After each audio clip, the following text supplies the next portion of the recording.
seul geste de toi viendra mon secours.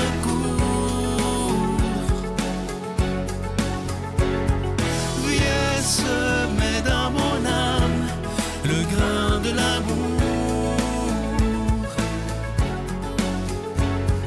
Je traverse un désert et je meurs de soif. Montre-moi le mystère qui garde la foi. Bon vendredi 2 septembre à chacun de vous. Bienvenue à votre émission La Victoire de l'amour. On rejoint tout de suite pour sa chronique le docteur Valérie Julie Brousseau et à l'homélie, ce sera le révérend Joël Lapierre.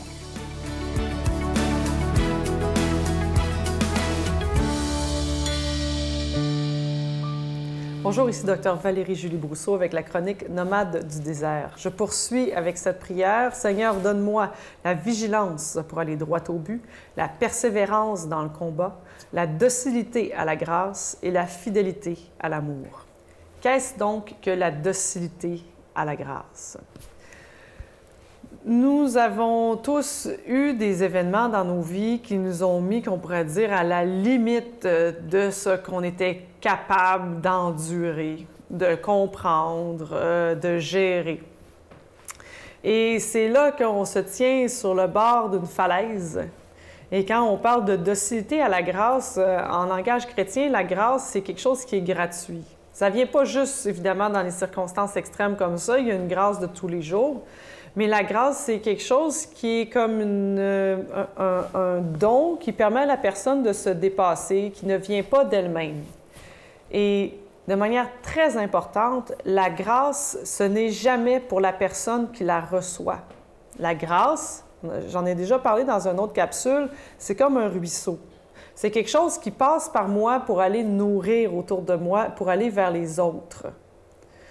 La grâce en langage chrétien, c'est la capacité d'être un véhicule du bien, d'être du bon, d'être un véhicule de Dieu, de permettre de passer aux autres ce qui m'habite. Et donc, la docilité à la grâce, c'est que souvent dans nos vies, on a tendance à dire comme « Ah, lui, il est donc chanceux, mais non, mais t'as-tu vu ça, il a réussi telle affaire ou telle chose. » Il y a une grâce pour chacun, chaque jour, puis pour chaque circonstance. Puis on a tendance à prier parce qu'on veut cette affaire-là. Tu sais, c'est ça que je voudrais. Tu sais, j'ai acheté un billet de 6,49. Là, si seulement je pouvais gagner cet argent-là, ça réglerait tous mes problèmes. Là, puis je serais tellement heureux. Oui, sauf que les propositions qui sont autour de moi qui pourraient m'apporter du bonheur, je les ai complètement ignorées. Je les ai mis de côté. Je les ai même peut-être refusées. Tu sais? Fait que la docilité à la grâce, c'est une demande aussi d'attention aux propositions que la vie me fait. Il y a des choses qu'on ne choisit pas dans la vie qui sont des conséquences, mais il y a aussi des propositions qui nous sont faites dans la vie à laquelle on passe tout droit. On ne s'arrête pas pour penser qu'on pourrait dire oui.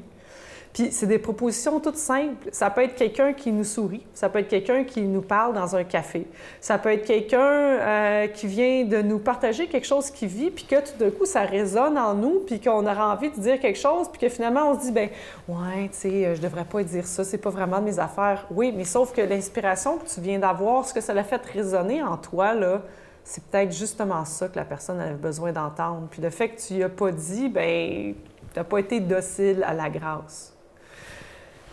Demander la docilité à la grâce, c'est vrai qu'il y a une partie qui est pour nous, mais là où c'est le plus efficace, c'est toujours pour les autres. Puis si vous voulez savoir si vous avez été docile à la grâce, c'est que la grâce, ça dérange autour de nous, mais d'une manière souvent positive. Ça fait avancer les choses. Des fois avec des détours, mais ça surprend, puis souvent ça touche au cœur. Alors je vous souhaite la docilité à la grâce. Notre Père qui es aux cieux, que ton nom soit sanctifié, que ton règne vienne, que ta volonté soit faite sur la terre comme au ciel. Donne-nous aujourd'hui notre pain de ce jour. Pardonne-nous nos offenses, comme nous pardonnons aussi à ceux qui nous ont offensés.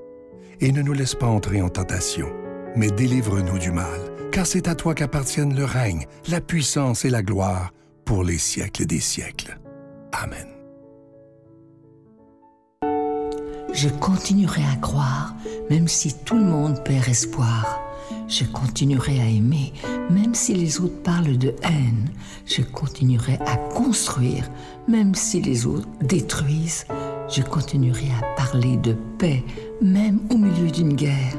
Je dessinerai des sourires sur des visages en larmes et je tendrai les bras à ceux qui se sentent épuisés. Oui, je continuerai à croire.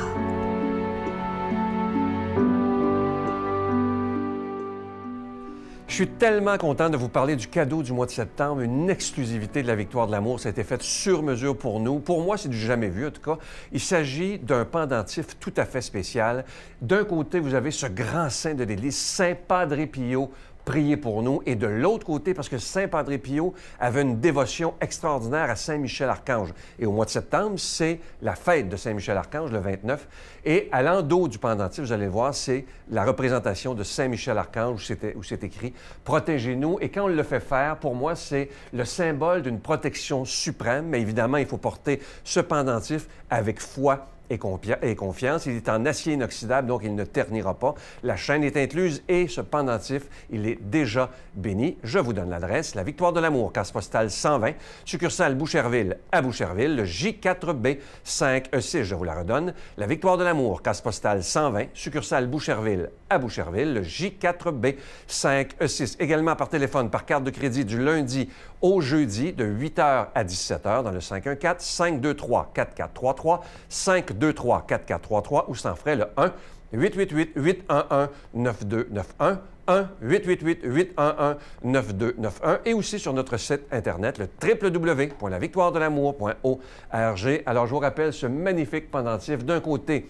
Saint Padre Pio, priez pour nous, et de l'autre côté, Saint Michel, qui est un archange, évidemment, protégez-nous. Alors, un très, très beau cadeau à se faire, mais aussi à faire à des gens qu'on aime beaucoup. Merci de votre grande générosité et merci de prier pour la Victoire de l'amour, parce qu'on est une famille.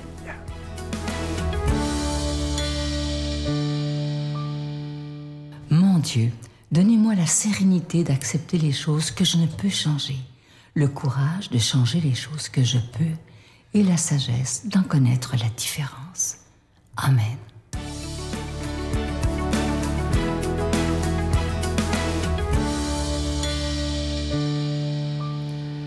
Jésus, encore aujourd'hui, est confronté dans le récit que nous allons lire à ce défi de la religiosité des gens.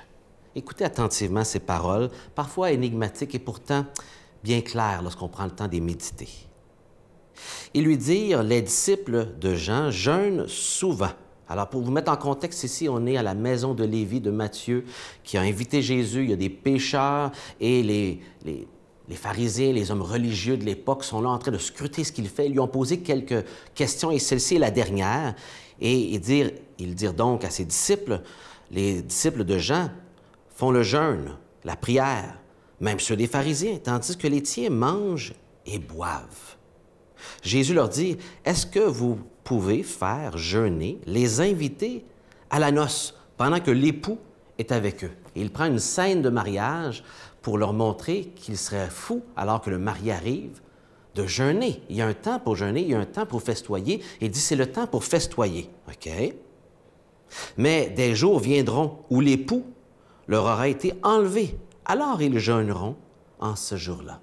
Et là, Jésus ici fait évidemment allusion à son ministère, où un jour il va partir. Mais il dit là, le Messie est ici. Vous êtes pris encore dans vos rites religieux de jeûne, par anticipation et de vous humilier religieusement l'anticipation de la venue du Messie. Mais le Messie, il est ici. C'est le temps de se réjouir comme dans une noce. Le Messie est sur terre. Ces gens-là ne le voient pas dans leur aveuglement de juste suivre des rites religieux et d'avoir perdu le sens de ce que ces rites annonçaient et trouvent leur accomplissement en Jésus-Christ.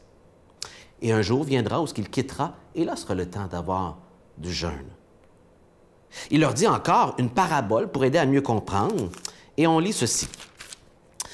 Personne ne déchire un morceau dans un vêtement neuf pour mettre une pièce de vieux vêtement. Sinon, on aura déchiré le neuf et la pièce tirée du neuf n'ira pas,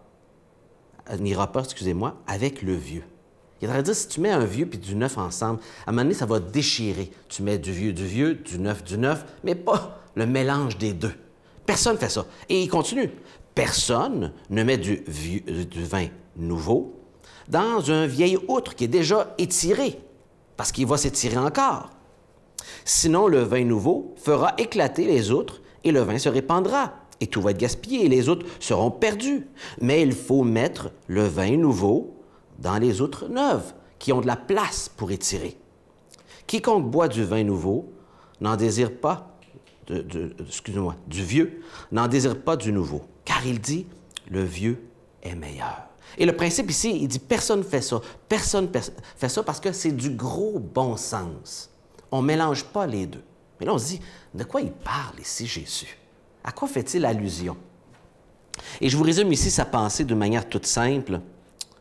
Ce jeûne sera comme mettre, ce serait comme mettre, dans le fond, une pièce non rétractée sur un vêtement pré-rétréci ou du vin fermenté dans un autre à vin pré-étiré.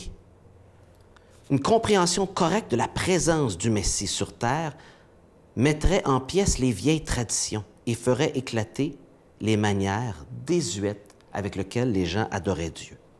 Un auteur a bien résumé ceci en l'expliquant de cette façon. Par ces deux illustrations, Jésus démontre l'impossibilité de mélanger le royaume des cieux, qu'il annonce, le neuf, avec les traditions religieuses anciennes pratiquées par les gens de longue date. Jésus n'est pas venu ajouter de nouvelles idées au système, mais pour présenter une nouvelle alliance qui doit remplacer l'ancienne. De même, aujourd'hui, devons-nous éviter les systèmes qui cherchent à mettre le chrétien de nouveau sous l'obligation de la loi et des ordonnances humaines, alors que la grâce est venue avec Jésus. La personne qui vient à Jésus devient une toute nouvelle créature. Les choses anciennes sont passées. Il n'est pas question alors de greffer cette nouvelle vie à des anciennes manières passées. Ce mélange ne peut qu'être le résultat négatif et insatisfaisant. Il faut un nouveau départ. Mélanger la loi et le pardon inconditionnel de Jésus va apporter de la frustration, de la déception, de l'expérience dite religieuse. Jésus dit, venez à moi. Et c'est pour ça que les gens ont rejeté Jésus, les religieux, parce qu'ils sentaient que la religion était tassée, alors que Jésus dit, non, je ne tasse pas la religion, je viens accomplir ce qui était annoncé. Je l'accomplis au complet. Moi, c'est suffisant. C'est ce que Jésus dit. Je suis suffisant. Et si vous mélangez les deux, vous serez insatisfait, vous allez tout perdre à mélanger la vieille tradition, la religiosité et le message de Jésus. Avez-vous reçu ce message de Jésus? Ou est-ce que vous vivez l'insatisfaction du mélange religieux? Jésus vous invite à croire en lui et lui seul pour votre totale satisfaction. Je vous salue Marie, pleine de grâce. Le Seigneur est avec vous. Vous êtes bénie entre toutes les femmes, et Jésus, le fruit de vos entrailles, est béni. Sainte Marie, Mère de Dieu, priez pour nous pécheurs, maintenant et à l'heure de notre mort. Amen.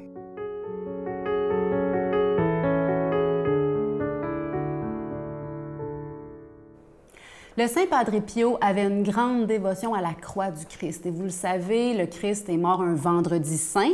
Il est mort un vendredi après-midi à 15 h. Et le Saint Padre Pio nous rappelait sans cesse de se tourner vers la croix du Christ. Et le vendredi, il jeûnait abondamment. Il se privait, il faisait des sacrifices pour les âmes.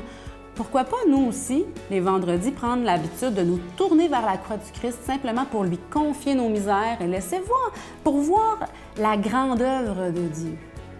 Je garde, par contre, ma foi en Dieu, mon amour pour Jésus, parce que ça, pour moi, c'est fondamental.